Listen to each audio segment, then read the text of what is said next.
ओम शांति। 12 जून 2024 मीठे प्यारे बाबा के आज के मधुर महावाक्य। आज की मूली के कुछ मुख्य पॉइंट्स। आज बाबा हमें समझाते कि हम बच्चों को ऊंच पद पाने के लिए पूरा फॉलो फादर करना है। सब कुछ बाप के हवाले कर ट्रस्टी हो संभालना है। बाबा ने जो सुख शांति ज्ञान का खजाना हमें दिया है उसे दूसरों को भी देना है, कल्याणकारी बनना है। हमारे संकल्प, वृत्ति, वाणी, वायुमंडल और संपर्क सर्व आत्माओं को सुख शांति देने वाले हों।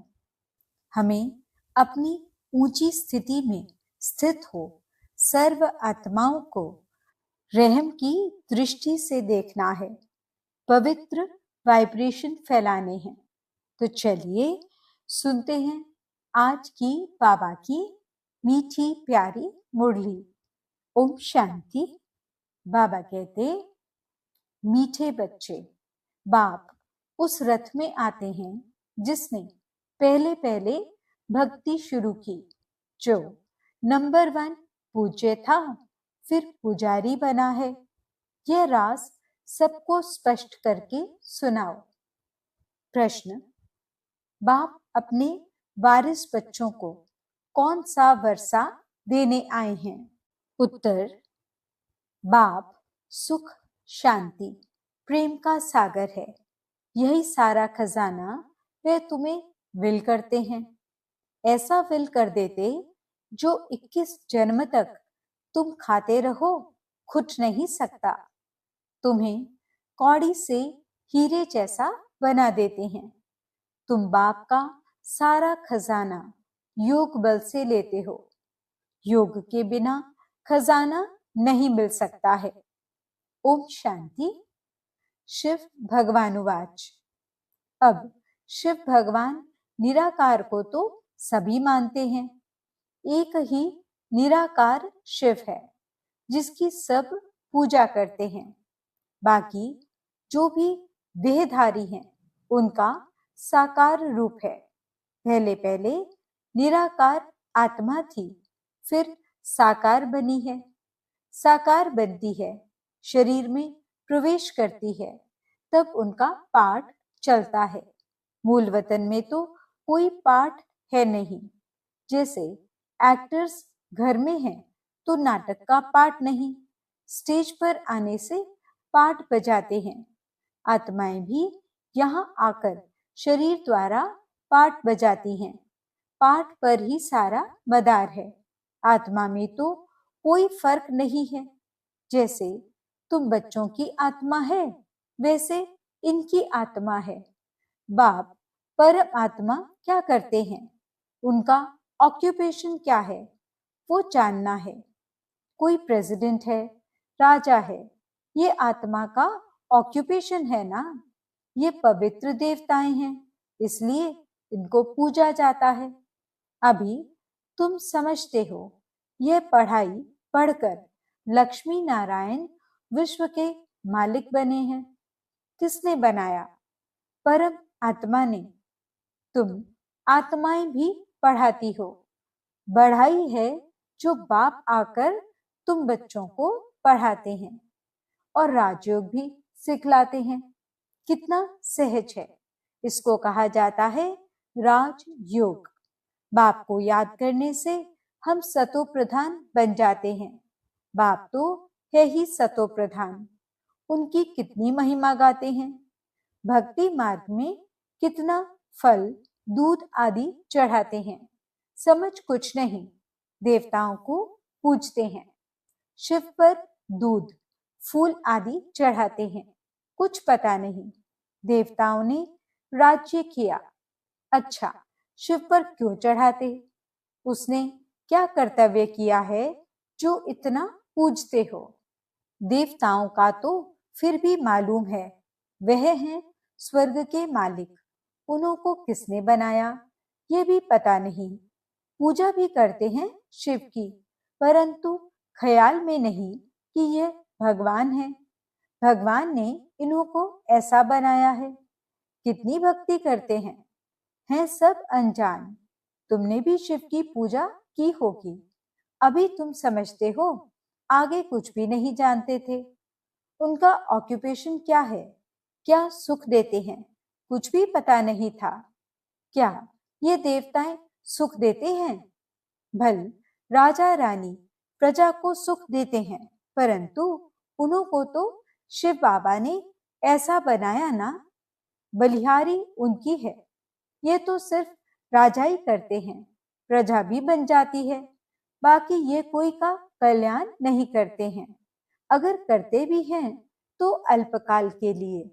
अभी तुम बच्चों को बाप बैठ पढ़ाते हैं, उनको कहा जाता है कल्याणकारी। बाप अपना परिचय देते हैं। मेरे लिंग की तुम पूजा करते थे, उनको परम आत्मा कहते थे। परम आत्मा से परमात्मा हो जाता, परंतु ये नहीं जानते कि ये क्या करते हैं। बस सिर्फ कह देंगे कि वह सर्वव्यापी है, नाम रूप से न्यारा है। फिर उस पर दूध आदि चढ़ाना शोभता नहीं है। आकार है तब तो उस पर चढ़ाते हैं ना। उनको निराकार तो कह नहीं सकते। तुमसे मनुष्य आर्ग्यू बहुत करते हैं, बाबा के आगे भी आकर आर्ग्यू ही करेंगे, फालतू माथा खपाएंगे, फायदा कुछ भी नहीं। यह समझाना तो तुम बच्चों का काम है। तुम बच्चे जानते हो बाबा ने हमको कितना ऊंच बनाया है। यह पढ़ाई है। बाप टीचर बन पढ़ाते हैं। तुम मनुष्य से देवता बनने के लिए पढ़ रहे हो। देवी देवता हैं सतयुग में, कलयुग में होते नहीं। राम राज्य ही नहीं जो पवित्र रह सकें। देवी देवता थे, फिर वाम मार्ग में चले जाते हैं। बाकी जैसे चित्र दिखाए हैं ऐसे नहीं। जगन्नाथ के मंदिर में तुम देखेंगे काले चित्र हैं। बाप कहते हैं माया जीते जगत जीत बनो, तो उन्होंने फिर जगतनाथ नाम रख दिया है। ऊपर में सब गंदे चित्र दिखाए हैं। देवताएं वाम मार्ग में गए तो काले बन पड़े, उनकी भी पूजा करते रहते हैं। मनुष्यों को तो कुछ पता नहीं कब हम पूज्य थे।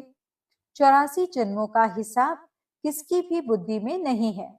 पहले पूज्य सतो प्रधान, फिर 84 जन्म लेते लेते तमो प्रधान पुजारी बन पड़ते हैं। रघुनाथ मंदिर में काला चित्र दिखाते हैं, अर्थ तो उनका कुछ भी समझते नहीं। अभी तुम बच्चों को बाप बैठ समझाते हैं। ज्ञान चिता पर बैठ गोरे बनते हो, काम चिता पर बैठ काले बन पड़ते हो। देवताएं वाम मार्ग में जाकर विकारी बन पड़े, फिर उनका नाम देवता तो रख नहीं सकते। वाम मार्ग में जाने से काले बन पड़े हो, यह निशानी दिखाई है। तुम जानते हो कि शिव बाबा तो काला बनता ही नहीं। वह तो हीरा है, जो तुमको भी हीरे जैसा बनाते हैं। वह तो कभी काला बनते नहीं। उनको फिर काला क्यों बना दिया है? कोई काला होगा, उसने बैठ काला बनाया होगा। शिव बाबा कहते हैं हमने क्या दोष किया जो मुझे काला बना दिया है? मैं तो आता ही हूँ सबको गोरा बनाने। मैं तो सदैव गोरा हूँ। मनुष्यों की ऐसी बुद्धि बन पड़ी है जो कुछ भी समझते नहीं। शिव बाबा तो है ही सबको हीरा बनाने वाला। मैं तो एवर गोरा मुसाफिर हूँ। मैंने क्या किया जो मुझे काला बनाया है? अब तुमको भी गोरा बनना है ऊंच पद पाने लिए। ऊंच पद कैसे पाना है वह तो बाप ने समझाया है। Follow father. जैसे इसने यानी बाबा ने सब कुछ बाप के हवाले कर दिया। फादर को देखो कैसे सब कुछ दे दिया। भल साधारण थे, ना बहुत गरीब ना बहुत साहूकार थे। बाबा अभी भी कहते हैं, तुम्हारा खान पान बीच का साधारण होना चाहिए, ना बहुत ऊंच ना बहुत कम। बाप ही सब शिक्षा देते हैं, ये भी देखने में तो साधारण ही आते हैं। तुमको कहते हैं कहाँ है भगवान, दिखाओ। अरे आत्मा बिंदी है, उनको देखेंगे क्या? ये तो जानते हो आत्मा का साक्षात्कार इन आंखों से होता नहीं। तुम कहते हो भगवान पढ़ाते हैं, तो जरूर कोई शरीरधारी होगा। निराकार कैसे पढ़ाएंगे? मनुष्यों को तो कुछ भी पता नहीं है।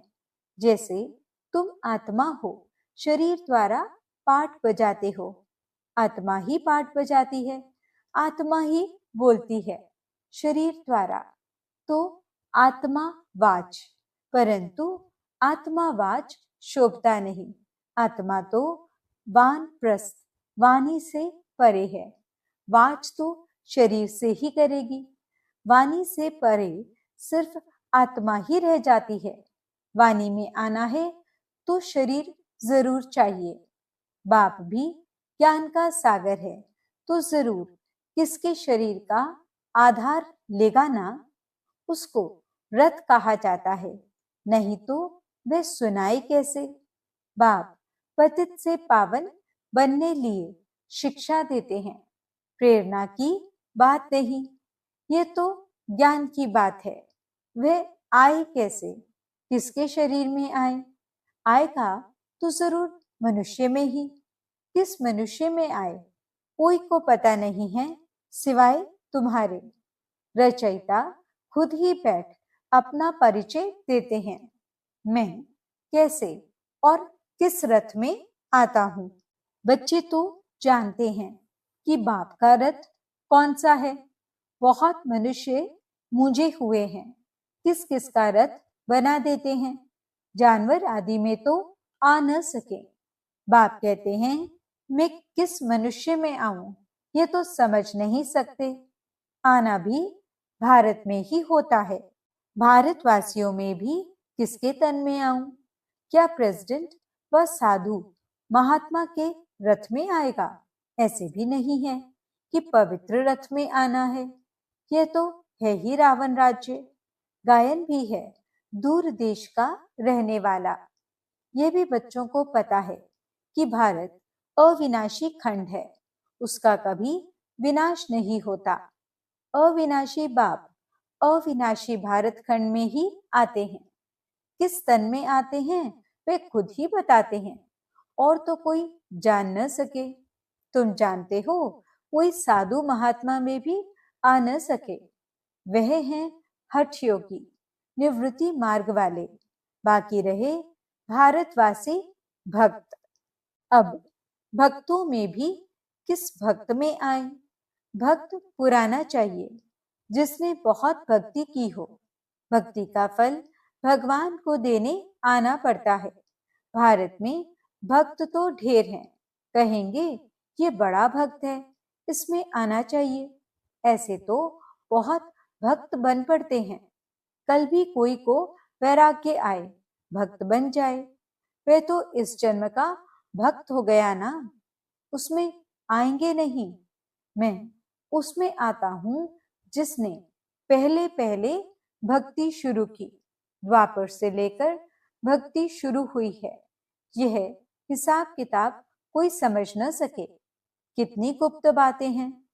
मैं आता हूं उसमें जो पहले पहले भक्ति शुरू करते हैं। नंबर 1 जो पूज्य था, वही फिर नंबर 1 पुजारी भी बनेगा। खुद ही कहते हैं यह रथ ही पहले नंबर में जाते हैं, फिर 84 जन्म भी यही लेते हैं। मैं इनके ही बहुत जन्मों के अंत के भी अंत में प्रवेश करता हूं। इनको ही फिर नंबर 1 राजा बनना है। यही बहुत भक्ति करते थे। भक्ति का फल भी इनको मिलना चाहिए। बाप दिखलाते हैं बच्चों को कि देखो ये मेरे पर वारी कैसे गया, सब कुछ दे दिया। इतने ढेर बच्चों को सिखलाने लिए धन भी चाहिए। ईश्वर का यज्ञ रचा हुआ है। खुदा इसमें बैठ रुद्र ज्ञान यज्ञ रचते हैं। इसको पढ़ाई भी कहा जाता है। रुद्र शिव बाबा जो ज्ञान का सागर है, उसने यज्ञ रचा है ज्ञान देने के लिए। अक्षर बिल्कुल ठीक है। राजस्व स्वराज्य पाने के लिए यज्ञ। इसको यज्ञ क्यों कहते हैं? यज्ञ में तो बहुत लोग आहुति आदि बहुत डालते हैं। तुम तो पढ़ते हो, आहुति क्या डालते हो? तुम जानते हो हम पढ़कर होशियार हो जाएंगे, फिर ये सारी दुनिया इसमें स्वाहा हो जाएगी। यज्ञ में पिछाड़ी के टाइम जो भी सामग्री है सब डाल देते हैं। तुम बच्चे अब जानते हो, हमको बाप पढ़ा रहे हैं। बाप है तो बहुत साधारण मनुष्य, क्या जाने उन बड़े बड़े आदमियों की तो बहुत बड़ी महिमा होती है। बाप तो बहुत साधारण सिंपल बैठा है। मनुष्यों को कैसे पता पड़े? यह दादा तो जौहरी था। शक्ति तो कोई देखने में नहीं आती, सिर्फ इतना कह देते इसमें कुछ शक्ति है, बस। ये नहीं समझते कि इसमें सर्वशक्तिमान बाप है, इसमें शक्ति है। वह शक्ति भी आई कहां से? बाप ने प्रवेश किया ना। जो उनका खजाना वे ऐसे थोड़े ही दे देते हैं। तुम योग बल से लेते हो, वह तो सर्वशक्तिवान है ही। उनकी शक्ति कहाँ चली नहीं जाती।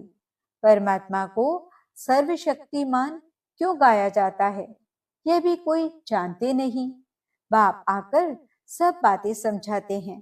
बाप कहते, मैं जिसमें प्रवेश करता हूँ इसमें तो पूरी जंग चढ़ी हुई थी।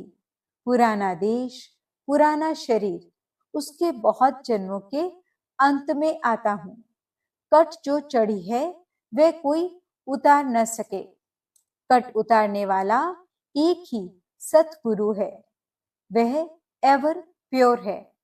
यह तुम समझते हो। यह सब बुद्धि में बिठाने लिए भी टाइम चाहिए। तुम बच्चों को बाप सब विल कर देते हैं। बाप ज्ञान का सागर, शांति का सागर है। सारा विल कर देते हैं बच्चों को। आते भी पुरानी दुनिया में हैं, प्रवेश भी उसमें करते हैं जो हीरे जैसा था, फिर कौड़ी जैसा बना। वो भल इस समय करोड़पति हैं, परंतु अल्पकाल के लिए सबका खलास हो जाएगा। वर्थ पाउंड तो तुम बनते हो। अभी तुम भी स्टूडेंट हो, ये भी स्टूडेंट है। ये भी बहुत जन्मों के अंत में है। कट चढ़ी हुई है। जो बहुत अच्छा पढ़ते उसमें ही कट चढ़ी हुई है। वही सबसे पतित बनते हैं, उनको ही फिर पावन बनना है। ये ड्रामा बना हुआ है। बाप तो रियल बात बताते हैं। बाप है ट्रूथ, वे कभी उल्टा नहीं बतलाते। ये सब बातें मनुष्य कोई समझ न सके। तुम बच्चों बिगड़ मनुष्यों को कैसे पता पड़े? अच्छा, मीठे मीठे सिकिलदे बच्चों प्रति माता पिता बाप दादा का याद प्यार और गुड मॉर्निंग। रूहानी बाप की रूहानी बच्चों को नमस्ते। हम रूहानी बच्चों की रूहानी बाप दादा को दिल व जान सिख व प्रेम से नमस्ते नमस्ते नमस्ते जी। गुड मॉर्निंग बाबा, शुक्रिया बाबा। धारणा के लिए मुख्य सार। पहला पॉइंट, ऊंच पद पाने के लिए पूरा फॉलो फादर करना है। सब कुछ बाप के हवाले कर ट्रस्टी हो संभालना है। पूरा वारी जाना है। खान पान रहन सहन बीच का साधारण रखना है, ना बहुत ऊंच ना बहुत नीच। दूसरा पॉइंट, बाप ने जो सुख शांति ज्ञान का खजाना विल किया है उसे दूसरों को भी देना है, कल्याणकारी बनना है। वरदान, पवित्रता की गुह्यता को जान, सुख शांति संपन्न बनने वाली महान आत्मा भव। पवित्रता के शक्ति की महानता को जान पवित्र अर्थात पूज्य देव आत्माएं अभी से बनो। ऐसे नहीं कि अंत में बन जाएंगे। ये बहुत समय की जमा की हुई शक्ति अंत में काम आएगी। पवित्र बनना कोई साधारण बात नहीं है। ब्रह्मचारी रहते हैं, पवित्र बन गए हैं, लेकिन पवित्रता जननी है। चाहे संकल्प से, चाहे वृत्ति से, वायुमंडल से, वाणी से, संपर्क से, सुख शांति की जननी बनना, इसको कहते हैं महान आत्मा। स्लोगन: ऊंची स्थिति में स्थित हो, सर्व आत्माओं को रहम की दृष्टि दो, वाइब्रेशन फैलाओ। ओम शांति।